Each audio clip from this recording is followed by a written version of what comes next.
अपने घर और ऑफिस को हरियाली से दे नया स्टाइल। पूजा प्लास्टिक के आकर्षक रंगों वाले प्लांटर्स, खूबसूरत hook pot planters, stylish wall hanging planters और भी बहुत कुछ। बाराबंकी से एक बड़ी खबर आपको बता दें, जहां पर मदरसे में जा रहे बच्चों पर घर की दीवार गिर गई है। बताया जा रहा है कि इस दर्दनाक हादसे में 2 बच्चों की मौत हुई है, 3 बच्चे गंभीर रूप से घायल हैं। इलाज सभी का जारी है। ये भी जानकारी सामने आ रही है कि जो दीवार है वो काफी समय से जर्जर हालत में थी। मरम्मत की मांग लगातार हो रही थी, लेकिन मरम्मत नहीं कराई गई थी और आखिरकार वही हुआ जिसका डर था। जर्जर दीवार ढह गई, जिसके नीचे 2 मासूम बच्चे दब गए, जिनकी मौत हो गई है। पुलिस मामले में आगे जांच कर रही है। दरियाबाद कोतवाली के गुलचप्पा कला गांव की घटना बताई जा रही है। तो 2 मासूम बच्चों की मौत इस दर्दनाक हादसे में हुई है। मलबे की ये तस्वीर आप देख रहे हैं। इसी मलबे के नीचे दबकर 2 मासूम अपनी जान गंवा बैठे। बताया जा रहा है कि एक जर्जर दीवार उन पर आ गिरी। मदरसा जा रहे बच्चों पर ये दीवार गिरी है। तो हादसे का शिकार 2 मासूम बच्चे हुए हैं। 3 बच्चे और हैं जो गंभीर रूप से घायल हैं, जिनका इलाज फिलहाल जारी है। बताया जा रहा है कि काफ़ी समय से लोग इस जर्जर दीवार की मांग कर रहे थे कि इसकी मरम्मत की जाए, लेकिन मरम्मत नहीं हो सकी और आखिरकार ये जर्जर दीवार जो है वो ढह गई। अखंड राय हमारे संवाददाता इस वक्त हमारे साथ जुड़ रहे हैं।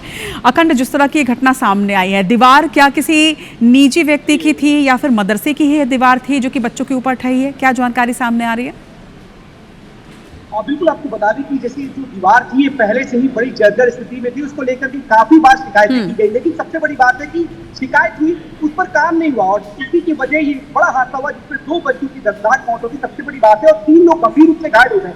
ऐसे मामलों में एक बात तो समझ में आती है कि तमाम इस तरीके की चीजें, जैसे इससे पहले भी हम दिखा के प्रतापगढ़ में 100 साल पुराना घर था, वो कभी दूर हो गया, लेकिन ऐसे मामलों की जब शिकायत की जाती है, उच्च अधिकारियों तक बात पहुंचाई जाती है, को लेकर के कहा जाता है, लेकिन उस पर कुछ होता नहीं, उस पर कोई कार्रवाई नहीं होती। और शायद यही वजह है कि इस पूरी घटना के पीछे ये तमाम लोग जिम्मेदार है जिनसे इसको लेकर के शिकायत की गई। सबसे बड़ी बात है कि इस तरीके का जब हादसा होता है तो लोग इस पर कहीं ना कहीं पानी डालने का, इसको कवर अप करने के लिए तमाम चीजें कहते हैं, उसके ऊपर कार्रवाई करने की बात करते हैं। लेकिन क्या जो 2 मासूमों की जान गई है, जो 3 लोग गंभीर रूप से घायल हुए, क्या उस पर कोई असर होगा? क्या उनको वापस लाया जा सकेगा? जो गंभीर रूप से घायल हुए, क्या उनको जिस तरीके से इसमें नहीं होना चाहिए था, क्या उसके इलाज के लिए कुछ उनको अस्पताल ले जाने की जरूरत ही नहीं पड़ती? तमाम ऐसी चीजें होती है। लेकिन सबसे बड़ी बात है कि इस तरीके के हादसों से कोई भी सबक नहीं लेता है। लगातार इस तरीके के हादसे होते रहते हैं, लोग शिकायत करके थक जाते हैं, परेशान हो जाते हैं, लेकिन जो उच्च अधिकारी हैं, जो इससे जुड़े हुए लोग हैं, इसको लेकर के कुछ करते नहीं।